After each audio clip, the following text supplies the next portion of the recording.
toi, elle est tout à toi, tout à toi. Shalom, shalom, je suis dans la joie d'être là devant vous pour partager avec vous quelque chose de très très important. Alors la fois dernière, nous avons commencé notre série avec les 3 écoles. Alors aujourd'hui, je vais continuer avec notre deuxième école, qui est l'école d'échecs. Donc c'est-à-dire qu'il arrive des fois, le Seigneur peut permettre que nous traversons les échecs dans notre vie. Mais cela n'est pas dit parce que le Seigneur a permis que tu échoues, qu'il n'est pas présent dans ta vie. Non. Des fois, on se pose beaucoup de questions dans notre vie. Pourquoi ma vie sans cesse est agitée? Pourquoi ma vie sans cesse est toujours accompagnée des échecs? Peut-être c'est des questions que tu te poses. Mais j'aimerais te dire une chose. Quand tu échoues, tu dois te poser une question. Est-ce que je suis en train d'échouer parce que le Seigneur veut que j'échoue? C'est vrai qu'au début, j'avais dit que le Seigneur, des fois, il permet que nous puissions échouer. C'est parce qu'il veut nous enseigner. Mais la question que je te pose, toi qui es en train de m'écouter maintenant, est-ce que ton échec est dans la volonté de Dieu? Essaie un peu de t'examiner. Est-ce que ton échec est dans la volonté de Dieu? Des fois, tu me diras, mais je ne connais pas la volonté de Dieu. Mais c'est quoi la volonté de Dieu? Tout simplement, essaie de prendre les Écritures, essaie de prendre la Bible et essaie d'examiner ton échec par rapport à la parole de Dieu. Parce que des fois, des échecs qui nous arrivent, ce n'est pas forcément dans la volonté de Dieu. Peut-être nous échouons parce que nous ne voulons pas faire des choses comme Dieu nous demande. Là, en te parlant, il y a l'exemple de Samson qui traverse mon esprit. Quand il était encore dans le ventre de sa mère, Dieu a parlé à travers sa mère que quand il devait sortir du ventre, les rasoirs ne devaient pas passer sur sa tête. C'était une recommandation. C'était l'alliance que Dieu avait établie par rapport à la vie de Samson. Les rasoirs ne devaient pas passer sur sa tête. Nous connaissons bien l'histoire, comment Dieu lui avait établi juge en Israël.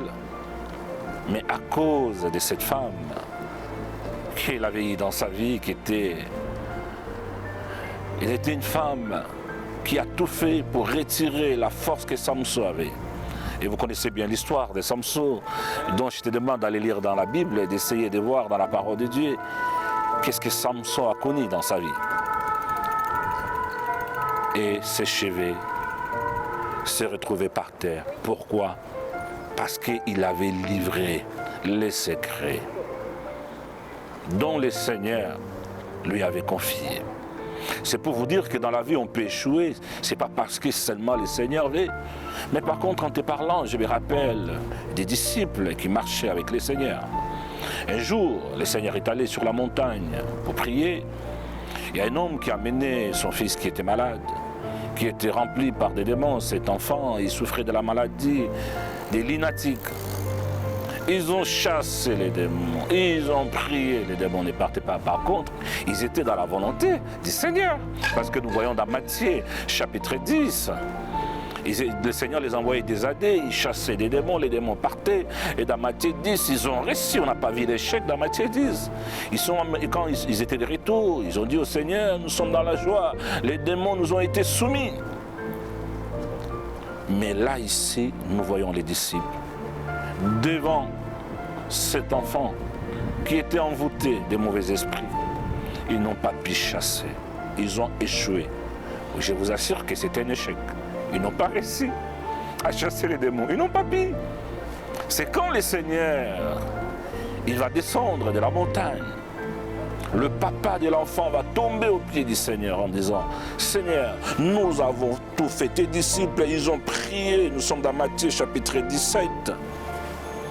Précisément, vous pouvez le voir dans Matthieu chapitre 17, à partir du verset 14, si vous lisez, vous descendez un peu plus bas. Les disciples, ils étaient là, ils ont prié, mais quand le père de l'enfant vit le Seigneur, la Bible dit, il est tombé par terre en disant, Seigneur, tes disciples, ils ont prié, ils ont tout fait pour mon enfant. Mais mon enfant n'a pas été guéri. Je crois que c'était un enseignement pour les disciples. Je crois que cet échec les a vraiment servi d'un enseignement. Des fois, on se pose des questions. On se dit, mais pourquoi j'arrive toujours à échouer? Mais ils étaient dans la volonté du Seigneur. Ils faisaient des choses comme le Seigneur leur demandait.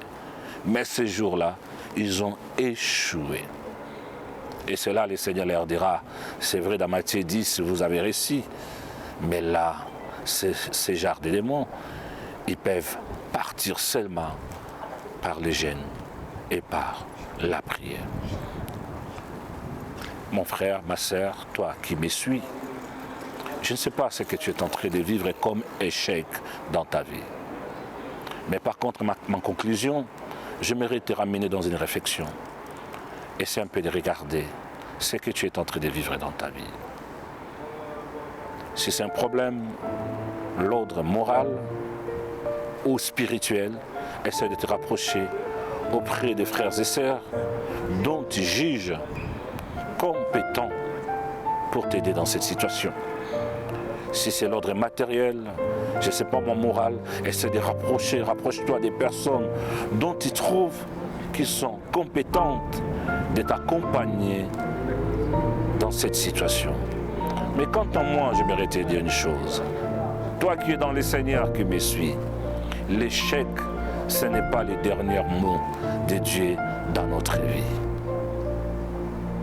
Que Dieu vous bénisse. N'oubliez pas, le prochain numéro, nous parlerons sur notre 3e école, que j'aime bien, l'école des tâtonnements. Soyez bénis. À très bientôt. Si tu as été édifié, n'oublie pas de partager cette vidéo. Essaye d'aimer. Partage. Ça pourra aussi édifier quelqu'un. Ciao, ciao. Des choses que tu comprends, des choses que tu ne comprends pas. Je vais donner un exemple. Tu es devant un malade. C'est vrai que tu as ce fardeau de prier pour les malades. Mais tu as remarqué depuis un moment, tu pries pour les personnes, tu as l'impression que la personne n'est pas guérie. Est-ce que c'est moi qui ai un problème?